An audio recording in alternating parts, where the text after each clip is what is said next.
And I was the shyest boy at school. I don't think I spoke to girls until I was about 17. They told me, oh, you're going to go into media and government. I said, no, don't be silly. I'm training to be a commercial barrister. What I didn't realize is I really just wanted to be self-employed. It wasn't that I wanted to be a barrister so much. I don't want to be a worker. I'm going to give more away to somebody. I'm not getting my fair share. The money stuff, maybe it was because how I grew up, wasn't that important. Yeah. It was just what the happiness it could bring others. I said to my aunt, I think I found a calling here. I think it's to use this fame, such that it was, the FT, Bloomberg, all the rest of it, to do something useful. Welcome to the Bay HQ, where we inspire, connect and guide the next generation of British Asians. If you watch us on YouTube, make sure you hit that subscribe button. And if you're listening on Apple or Spotify, make sure you leave us a 5-star review. Today we have with us Alpesh Patel OBE, who's an asset manager, the founder of Campaign for a Million, which is helping 1 million people to learn how to invest. What was the first one? Dealmaker. And a dealmaker. Don't edit that out. That's just too funny. This is what I do. I can just pause it. My face doesn't move. Yeah. And then when I edit it, it's not obvious. Don't edit that bit out. Yeah. People love the sort of outtakes being in the show. Covered us with train of thought there. How are you doing? I'm all right. I'm happy. I'm getting happier despite the fact that I'm overweight and a bit older. But there's a happiness, as we were talking earlier, about just having the freedom of being older. There are benefits. I mean, your knees go, but other than that. So I'm all right. I wasn't like this in my 20s and 30s. I was a worrier. Not a warrior. Well, I was a bit of a warrior, but a warrior. And if you go back even before that, when you were growing up, you think like you'd be doing what you're doing today? No chance. Well, the only person who got that right was a priest who did my astrology. So when I grew up in Leeds and sort of no silver spoon in Armley, where I was born, I was saying to my aunt just the other day, I was saying, the only thing I remember from childhood is just immense amount of love. I had an extended family. We didn't have loads of money, but just that closeness, and I still have it with all my cousins in London and all the rest. I just went on holiday with 2 of them in Morocco. So that was the big, so many people will be able to relate to that. It's nothing special about that in many ways, but it was special. But no, this astrologer had said that I'd be involved with government and the media. Now, I planned to be a barrister, and I remember when I was practicing as a barrister, my grandmother reminded me of this astrology, and I said, when they do it when you're born. I don't know if Sikhs have it, but Hindus often have it. And I don't think it's to do with Hinduism as much as it is to do with just culture. Culture, yeah. But anyway, so they told me, oh, you're going to go into media and government. I said, no, don't be silly. I'm training to be a commercial barrister. We're not even allowed in front of the cameras. I mean, back then, you really didn't have sort of celebrity barristers. You sort of don't even now. So I thought it was all nonsense. And then what made you want to become a barrister, though? Well, an uncle of mine would have me watch Rumpole, and it seemed a really sort of good, high status, stature, good profession to be in. We had no legal background in my family, but sort of guiding hand of my uncle. And they were self-employed. What I didn't realize is I really just wanted to be self-employed. It wasn't that I wanted to be a barrister so much. And I was the shyest boy at school. I don't think I spoke to girls until I was about 17. And funnily enough, some of them message me now through Facebook and will say, God, you were never like this at school. You were so quiet and shy and all the rest of it. So it was, the barrister thing was just, it's a good profession. You get to dress up in a gown. There's no confessions coming out. And so I thought, good training, and self-employed was the most important thing. And then once I got there and after I had my first case, I think it's roughly I decided, I don't want to do this. This is pretty dull, pretty boring. What happened then? Because obviously you've been through that training. You then realize you don't really enjoy it. And it's like, like sunk cost, right? Like, how do you then... It's an important lesson for everybody, which is, look, there's 2 things. One is hopefully you can avoid going down sort of the wrong steps beforehand by investigating, am I really going to enjoy this, or am I just going on a conveyor belt of this is box ticking and I should do this? I think people are a lot more liberated now, and you've got more people dropping out of university now than you'd ever have, or not even going to university. So you've got to first ask, do I want to be on this conveyor belt? Having said that, the training as a barrister has been phenomenal. It's the best training in the world for business in many ways, because advocacy, negotiation skills, conference skills, having meetings, and you are self-employed, you're thrown at the deep end. You'll have clients who could be worth gazillions, and it's you. It's not like at a law firm where there's a partner who'll handhold you and you're the quiet one in the corner. No, you're the one doing the talking. You're the one leading that meeting. So you're taught leadership, essentially. So the training wasn't wasted, although my grandmother thought it might be. And I've used it ever since because it helped in when I do public speaking. Of course, all that training and confidence help. So I would say to people, even if you're not planning to do it, do it. And now, even in government, when I'm introduced in my role as government dealmaker,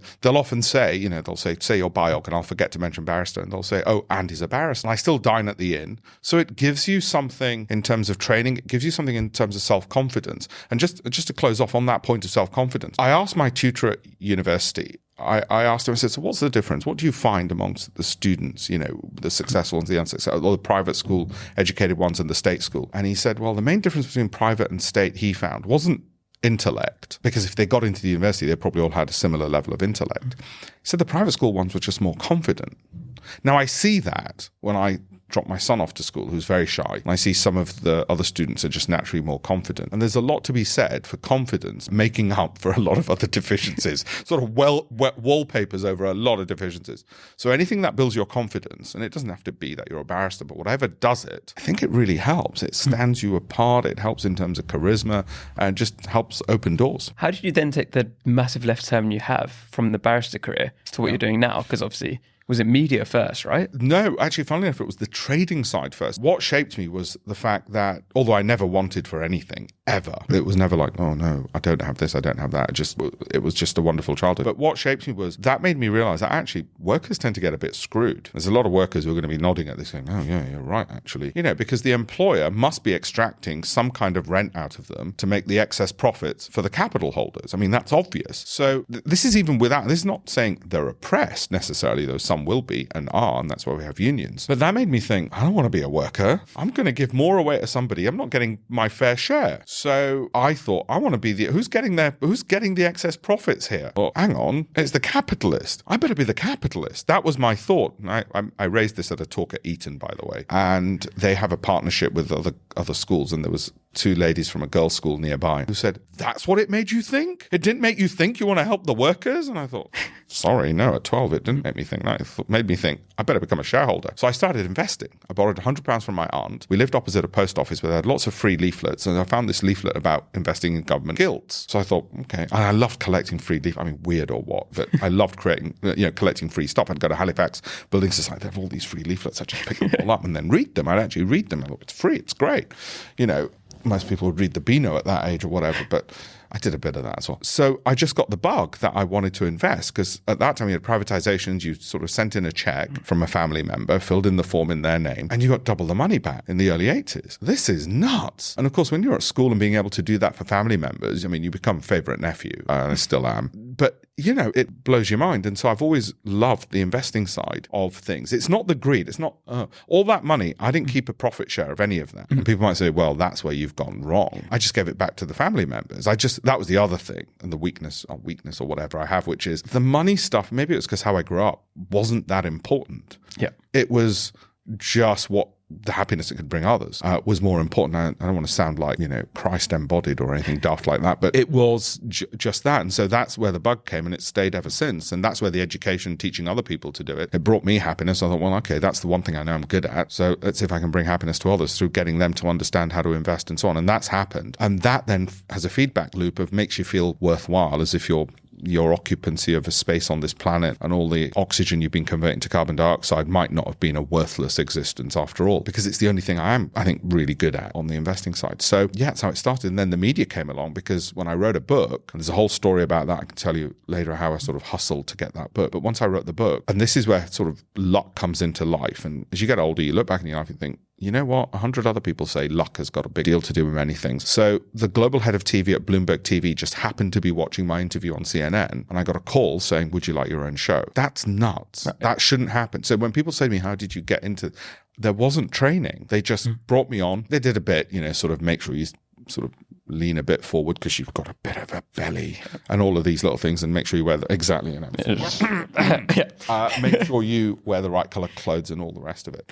But there is an element of luck, and putting yourself out there so you can get lucky, get run over by luck, as it were. That's important. But I'll stop there because you'll want to ask other questions. Yeah, so about to say you covered quite a lot there. So that's where the investment side came from. Yeah. And then you were doing that at the same time as the law? I did it from the age of 12 all the way up till now. So it's always been initially a side gig, what we'd call today a side gig. And the reason I recommend it for people is this. I knew when I was about 12 years old, I thought, okay, I've got plan A, barrister.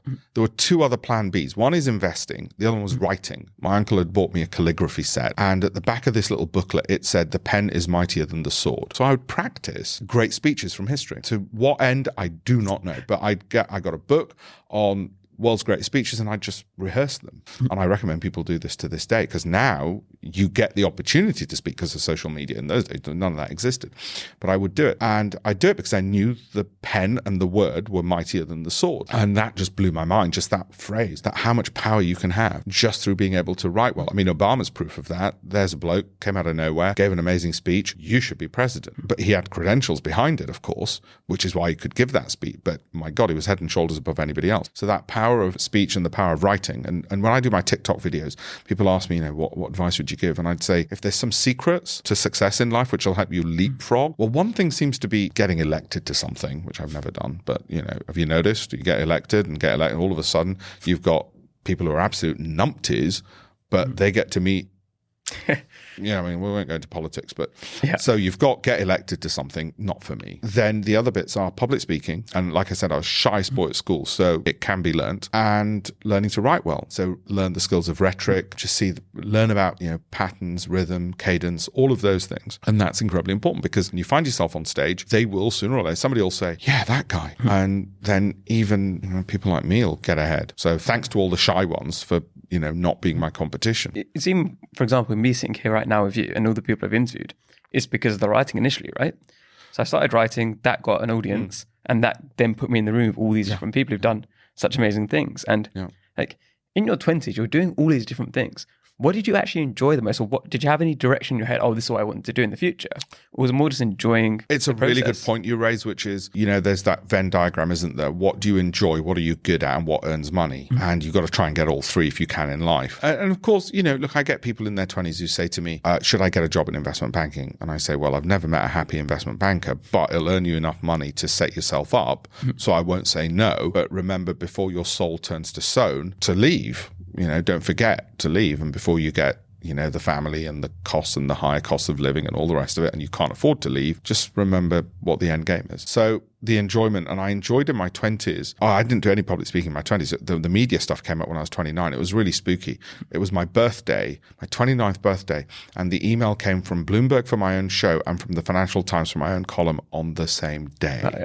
I mean, I've got to hunt that astrologer down who did I think they call it Janam Patri, don't they? I think they call it Janam Patri. I might be wrong. That might be the one where you match husbands and wives. It could be a different story. But yeah, so for me, it was that pull of what I enjoy was so important to me, more important than it is to other people. And I was willing, so I used to live just around the corner from here at Southwark Street when I was training to be a barrister. I was willing to leave the bar and live in a rat-infested 5th floor walk up at 97A Southwark Street, and hopefully they've solved the rat problem now, in order to be independent and do what I wanted and what I enjoyed, as opposed to what paid. And if you want it that badly, that's the metric. What do you want that badly? And I just wanted it that badly. And when it came to investing and writing, and I started writing my first book when I was about 26, but started preparing for it when I was 25, I was willing to work till 4 a.m. And so I have this, I said it on a TEDx talk recently, I have this rule when people want to ask me, what should I do? And I say, it's the 4 a.m. rule. You're willing to work till 4 a.m. or are you willing to get up at 4 a.m. for it? And if you are consistently because you want to, not because you have to, then that's the thing you should go for. I think that's a huge mistake a lot of people make, is about they do things because they feel like they have to do it.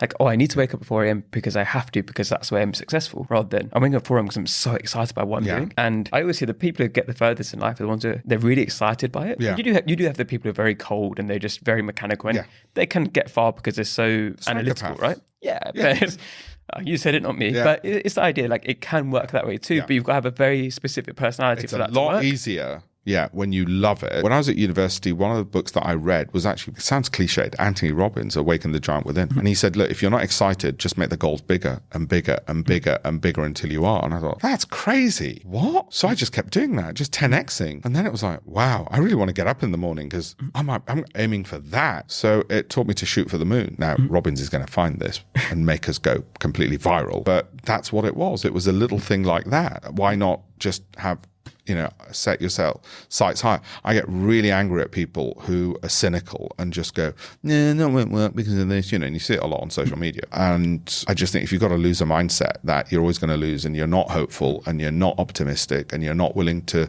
fall 99 times and not be put off by that, because, hey, that's part of the learning process, but you see it as, oh no, everything's against me, then you've got an attitude problem. And again, the cliche is your attitude determines your altitude. I know it sounds cliched. And people say, oh, yeah, but it's easy for you because. No, screw you. It wasn't easy for me because of what? What?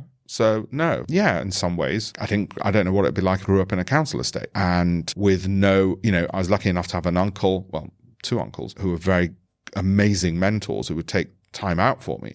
So yes, it was luck in many ways. And yes, I am fortunate, but there are those who are far more fortunate than me who are whinging. So if you're more fortunate than me and whinging, I'd like to come over and slap you. I don't think I'm allowed to say that, but well, it's what I'd like to do. It doesn't mean I'm going to. But it's obviously like you said you're living in the rat-infested place for a while, but now obviously things then did take off. And there were rats. I'm not talking big mice. I'm not being squeamish. They were big. They were big enough. I mean, they were little cats, but they weren't cats. And then obviously the thing did take off, right? And it did grow from there. And a lot of your time, more recently, I guess, has spent a lot of you've done I couldn't even name all the different things you've done in terms of helping the Asian community and the global ties as well. And what took you down that path? So much of life I discovered was there's a part which I think is destiny. When I was writing my FT column, the earthquake in Gujarat happened. And I remember giving a talk and I said to a whole bunch of companies, when you're writing in the FT, you got a lot of big companies who want to work with you and, they take your calls. So I got a whole bunch of them and said, look, I was also writing for Shares Magazine as editor of their online trading section. And I said, look, they'll donate a free page with your logo on it to thank you for donating to the earthquake. And Shares Magazine said, yeah, we'll do that because, it's good for us. I said, look, you've got a big Indian audience, et cetera, et cetera. And those companies donated and they could write it off as a marketing expense because their logo was appearing. So it wasn't a donation, which they couldn't then, they could market. They said, yeah, we'll do it because it's a marketing expense. And Alpesh, by the way, can we have a lunch just to discuss, your FT article that's coming up, all of this. And so what happened is I said to my aunt, I remember after one of my talks where, again, I'd done the same thing. I said to a broker, I'll give the talk, don't pay me. And more importantly, I'll give the talk, but I want to raise funds from the audience for the earthquake. So when that happened, I said to my aunt, I think I found a calling here. I think it's to use this fame such that it was, the FT, Bloomberg, all the rest of it, to do something useful than just talk about investing, which to me is important, but do something bigger. So that's what then led me into those other things. Now, was that because it occurred to me, was it just in my genetics that I'd want to try and do something more useful? There was a whole host of things, but it just depends how you're made up. And I was raised in a way where you did those things. And so that's what helped. But it leads to a bigger point for your audience, which is as you get older, you want to find a purpose in life. When you're younger, and it's like Maslow's hierarchy of needs. When you're younger, it's food on the table, pay the rent. Okay, go on holidays, blah, blah, blah. As you get older, you want a bigger purpose in life. You want to know. And the stories you tell yourself are more important than what the objective truth might be. So you say to yourself, well, actually, this is a bigger purpose. Now, other people could go along and crap all over it and say, I got the Nobel Prize in peace, my friend. And you're just talking about raising a few thousand for this. But the point is, whatever you can find that purpose in life, that's what makes your life more fulfilling. And we want fulfillment. We want to feel that we did something which is important. That's what we want as we get older. And so that helped. Now, when people say, why do you do some of that? My answer isn't, because it's such an important cause. All those things that I truly believe. I also did fundraising on anti-sex slavery, which is how I met my wife. She was in the audience. And I should say she wasn't sex trafficked or anything. She just happened to be in the audience at Barclays when I did it. And the reason I did those, and when people ask me, why did you do it? People are naturally cynical. Very often. So I tell them purely for selfish reasons. The selfish reason is it makes me feel better that I've done something useful and fulfilling, and I get lots of thanks from people, purely selfish. Then they leave you alone. If you tell them it's because, do you know what the numbers are, the statistics are? In fact, why don't you care about this as much as I do? Why aren't you rowing with me on the whatever floor of Barclays Bank it was, like a muppet, to raise funds for these 6 girls who are rowing the Atlantic to raise money on the anti-sex slavery stuff, because people don't care about most things. Why should they? They've got other problems. So normally I just tell them that it's purely for selfish reasons. It's what they want to believe anyway, and then they leave you alone. But actually the real reasons are ones I've told you, which to some extent are selfish, fulfillment, and it helps others, which then makes me feel better. So maybe it's all selfish, but it works. And as part of that, right, you want to help 1 million people learn how to invest. Yeah. So can you tell us a bit about that? So I started this campaign to teach 1 million people to invest because I thought, what joins all the dots? The famous Steve Jobs speech, if you haven't seen it, people go watch it on YouTube, the speech by Steve Jobs at Stanford. And that's what joined everything that I'd done in life. The books that I'd written, it's 18 odd books now on investing. Some were co-authored, but I did write those. People asked me, did you ghostwrite? No, I enjoyed writing, so I wrote them. And then the TV stuff on investing, so I thought, what joins the dots? Actually, it's helping people to invest, the retail client. And if you saw my inbox, my wife sometimes asks me,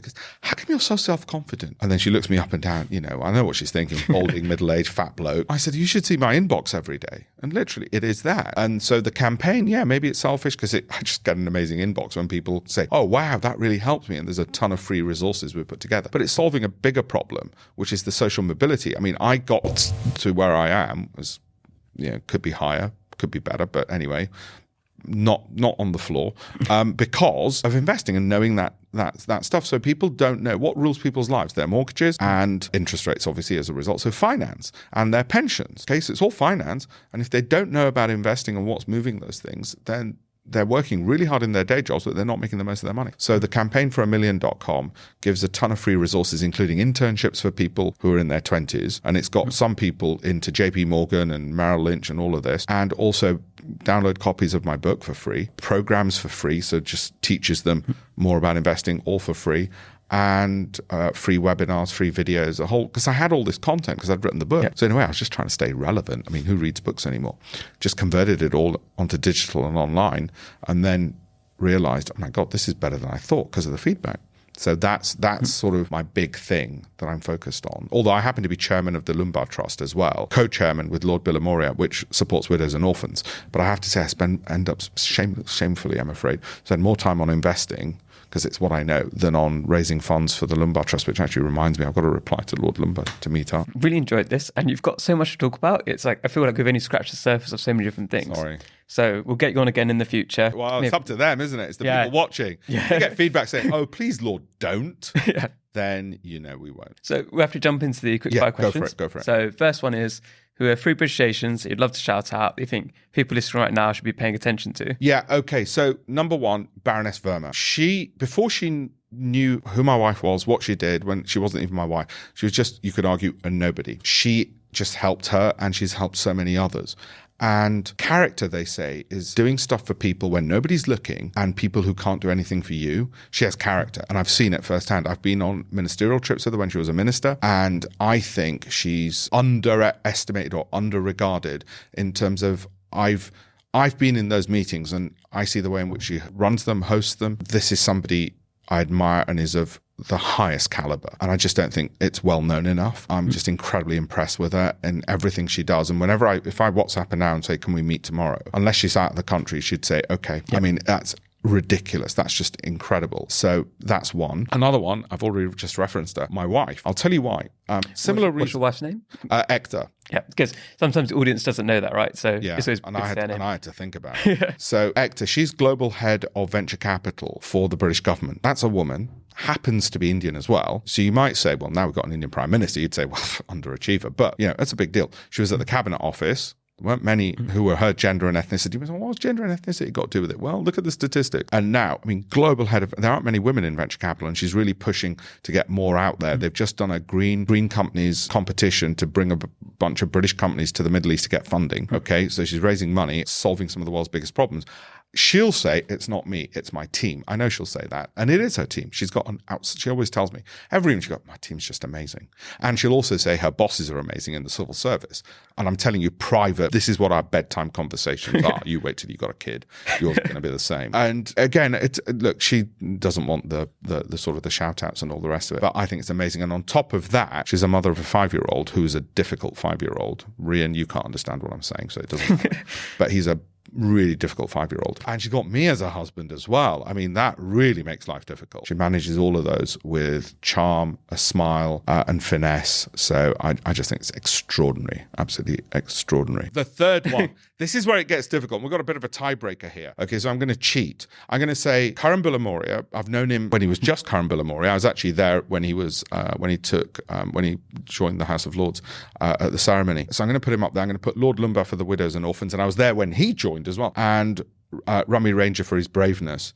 He just says it the way he sees it. Okay, so I'm going to say those 3, I think, in British Nation. Now you might say, wait a minute, what happened to the very young ones and all the rest of it? And there are a whole bunch of young ones who are impressive out there as well. But I've sort of said the older ones because I'm closer in age to them, God help me. But I'd be happy to shout out. There'll be loads of young ones out there. And I do interviews on my YouTube channel with the young ones to give them a bit of a shout out and say, wow, this is amazing. And I think if there are people out there, feel free to get in touch, and I'm happy to shout them out on social media and say, wow, this person's doing this person's doing that. And I write a column in the Asian Voice newspaper as well. Happy to shout out on there as well, because there are unsung heroes all over the place. So that's just 3. I could go on. There's Hitan Mehta who works for the King, does amazing charity work in British Asian Trust, and really admire what he does and how many years he's been doing it as well. So I was going to ask you next about what's one thing you can, like, people listening right now want help or guidance or something, and you mentioned that, like, you can give them shout outs or through your social media. Is there anything else you want to mention that they should contact you about?